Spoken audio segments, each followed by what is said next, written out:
tous, j'espère que vous allez bien. On se retrouve pour une nouvelle vidéo sur les FAQ, donc les foires aux questions que je vous ai posées sur les réseaux sociaux. Vous avez été nombreux à me poser des questions.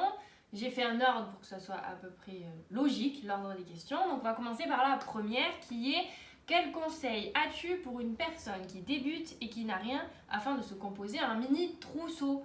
Donc pour répondre à cette question, c'est très simple. Déjà, regardez une de mes premières vidéos que je vous mettrai ici, la miniature, où j'explique tout le nécessaire de coiffure. Au moins là vous avez le mini trousseau pour la coiffure.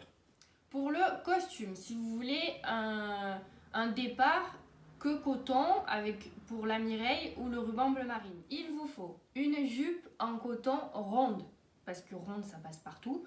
Pour la couleur pas trop claire, foncé, vous pouvez, après c'est en fonction de votre âge, et préférablement dans les tons de beige par exemple, parce qu'au moins ça passe en été, au printemps, en automne. Et en hiver, je vous rappelle, il est conseillé de mettre une jupe un petit peu laineuse. Mais après, si vous débutez, vous pouvez pas. Donc une jupe en coton, on acceptera. Parce que je vous rappelle que la jupe ronde, c'est la jupe, on va dire, si vous savez pas trop coudre, la plus facile. Après, il vous faut un tablier, puisque je vous avais présenté dans une des vidéos précédentes sur les associations la jupe ronde avec ou sans tablier. Donc il vous faut un tablier. Ensuite, il vous faut un fichu coton un peu passe-partout, juste peut-être avec une petite broderie ou une toute petite dentelle passe-partout. Il vous faut un fichu imprimé, parce que si vous voulez faire un petit peu paysan, il vaut mieux un petit fichu imprimé avec un petit motif comme je vous avais présenté dans les associations en paysan. Ensuite, un fichu de propreté en coton. Au moins, si vous êtes avec la jupe ronde tablier qui est assez jolie, vous pouvez mettre le fichu de propreté. Mais sinon, vous n'êtes pas obligé, comme je vous l'avais dit précédemment. Ensuite, il vous faut un devant d'estomac et une guimpe en coton. Au moins, si vous mettez en Mireille, vous mettez que le devant d'estomac. Si vous mettez en ruban, vous pouvez mettre devant d'estomac et guimpe. Il vous faut aussi une bourse, une petite bourse en coton. Bien sûr, pas assortie à la jupe, parce que ça, c'est le folklore qu'il a fait venir dans les rites, on va dire, du costume. Donc évitez assortir à la jupe. Ensuite, il vous faut un ruban bleu marine si vous voulez vous mettre en arlésienne. Au moins, comme je vous l'ai dit, ça passe partout. Et en termes de chaussures, des petites ballerines pour l'été et le printemps si vous voulez. Et après, je vous mettrai ici une petite paire de chaussures que moi j'ai. C'est des petites bottines avec un petit talon. Au moins, ça passe partout. Autant été, printemps, automne, hiver. Toujours en coton, si vous voulez être un petit peu plus habillé, il vaut mieux avoir une jupe ronde comme je vous ai dit tout à l'heure, mais rajouter une jupe biaisée. Moi, ça fait déjà un petit peu plus classe. Après, si vous voulez vous habiller un peu plus souvent et dans des grandes occasions comme le 1er mai ou les fêtes d'Arles, il vous faut obligatoirement un costume en soie. Donc vous pouvez faire les 3 pièces, fichu, aise et jupe. Bien sûr, on ne met pas les 3 en même temps, s'il vous plaît. Vous pouvez aussi avoir un fichu en soie beige avec une petite valencienne et un petit cache-point, parce que le beige ça passe partout. Par exemple, pour le 1er mai, on ne sait jamais s'il fait beau ou s'il fait pas beau.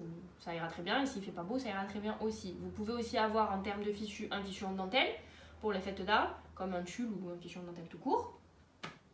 Il vous faut une aise noire en soie, au moins les 3 pièces de tout à l'heure que je vous ai dit en soie. Vous pouvez mettre le fichu et la jupe assortie avec l'aise noire, ça ira très bien. Après, il vous faut bien sûr une chapelle, donc devant d'estomac et guimpe en dentelle, un peu plus riche. Un fichu de propreté en gaze. Et après, en termes de ruban, vous pouvez mettre le ruban bleu marine. Ou si vous avez la possibilité d'en avoir un autre de couleur, en couleur, mais bien sûr que ça soit coordonné à votre tissu de soie où je vous avais fait les 3 pièces. En termes de bourse, une bourse en perles noires, au moins ça passera partout. Ou la bourse que je vous mettrai ici aussi en photo, la bourse argentée qui passe partout aussi.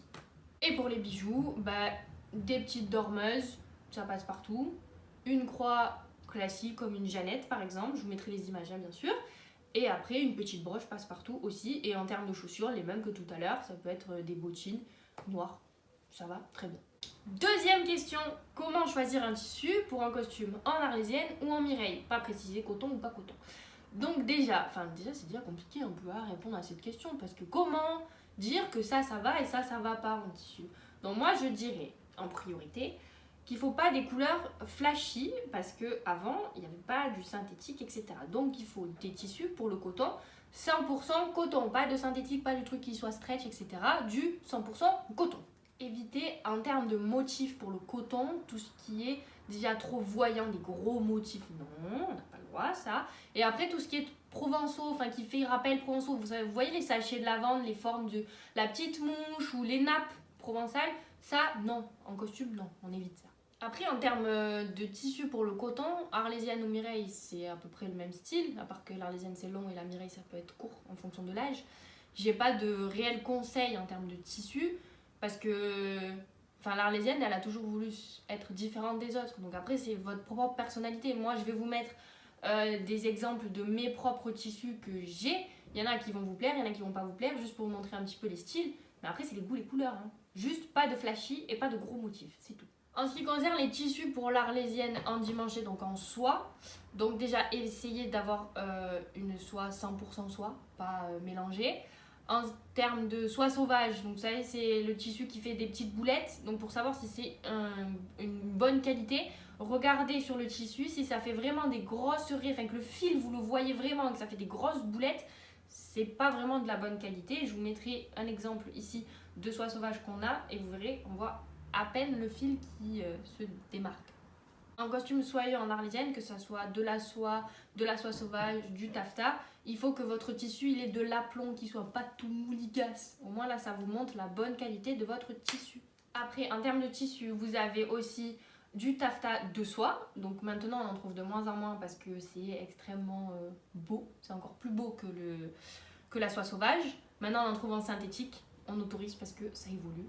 Hein, voilà. Après il y avait du satin duchesse. Faites attention, toujours il faut qu'il ait de la tenue parce qu'il y en a qui sont plus fins et plus mous. Nous on veut pas ça, nous on veut un truc rigide, enfin pas rigide, vous m'avez compris. Le tissu, il faut qu'il ait de la tenue. Après vous avez le tissu moiré, c'est de la soie qui passe dans une machine et qui fait des ramages, donc ça fait un peu des formes, un peu de vagues. Ce qui est bien dans ce type de tissu, c'est qu'il est uni, mais comme il a un petit peu des ramages, ça fait quand même un peu original, c'est pas uni. Si vous avez des sous, on peut partir aussi sur des tissus comme le brocart ou le jacquard où c'est des tissus avec des motifs. Mais là, le prix, merci quoi. On passe à la troisième question qui était quelles sont les formes de jupes en robe montante. Parce que maintenant, on va dire que dans nos esprits, quand on fait une robe montante, donc c'est-à-dire l'aise assortie à la jupe, on fait principalement des jupes biaisées. Parce que c'est la dernière forme de jupe et dernier style, on va dire, qui s'est imposé dans le costume d'art. Mais si on regarde un peu dans l'histoire du costume, il a existé des jupes rondes à plis avec l'aise assortie. Donc, quelle forme de jupe pour une robe montante? On va dire que principalement, maintenant, à l'heure actuelle, on fait jupe biaisée. Mais si vous faites une jupe ronde, si vous regardez des anciennes reines, il y en a qui l'ont déjà fait. On va dire que c'est un peu à votre goût. Il faut qu'en fait que l'allure, la beauté, enfin l'ensemble du costume en général ne vous choque pas et que l'allure elle soit belle. C'est ça qui prédomine en fait. C'est pas vraiment telle forme de jupe pour une robe montante. Quatrième question, est-ce que je peux porter une jupe ancienne de l'époque Napoléon III en costume contemporain, que ce soit Mireille ou arlésienne? C'était la question posée. La réponse est donc, si c'est un Napoléon III coton, que ce soit cravate ou ruban, vu que normalement c'est une forme de jupe soit à fronce ou à plis canon, comme c'est des formes de jupe qui existaient avant le costume contemporain de maintenant, vous pouvez bien sûr la mettre. Il n'y a pas de contre-indication. Parce que toutes les formes d'avant, au final, on s'est inspiré pour arriver au costume de maintenant. Mais ce qui était avant, puisque ça se portait avant, si ça vous choque pas toujours dans l'allure, vous pouvez le porter maintenant.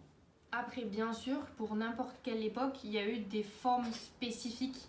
Comme là, elle m'a posé la question pour le Napoléon III. En soi, le Napoléon III a des formes de jupe avec les plis qui se regardent. Donc comme ceci. Et celui d'à côté, il est comme ça et comme ça. C'est pas vraiment que c'est dérangeant, mais c'est une forme très spécifique au Napoléon III. Donc moi, personnellement, je le déconseillerais en contemporain. Mais après, c'est une affaire de goût. Mais après, si vous mettez une jupe de l'époque Napoléon III avec ce style de pli et que vous mettez un fichu Napoléon III et un ruban Napoléon III tout en étant en arlésienne, la structure générale, comme ça se portait avant, mais que vous n'avez pas plus la crénoline, normalement ça ne devrait pas choquer dans l'allure générale. C'est toujours l'allure générale qu'il ne faut pas que ça vous choque. Cinquième question, comment se costumer quand on est enceinte? Quand vous êtes enceinte, au début de votre grossesse, il vaut mieux avoir une jupe ronde à plis avec le cordon comme je vous avais montré. Au moins, vous pouvez fluctuer en fonction de la grosseur de votre ventre. Quand vous arrivez vers la fin de votre grossesse, que vous êtes enceinte jusqu'aux os, comme vous allez être disproportionné entre le haut et le bas, il est préconisé de mettre soit un caraco ou si vous voulez absolument mettre un fichu, de le mettre en fichu croisé parce que sinon la pelote elle va être sous les tétés, ça va pas faire beau du tout. Bon, on va finir cette première partie sur les FAQ parce qu'il y a encore des questions et la vidéo est déjà très très longue. Donc on va s'arrêter là. Si vous avez des questions sur ce que je viens de dire, dites-le moi, commentaire, sur les réseaux sociaux, Facebook ou Instagram. Essayez de vous abonner, de mettre une petite cloche, de mettre le pouce et je vous aime. Bisous bisous.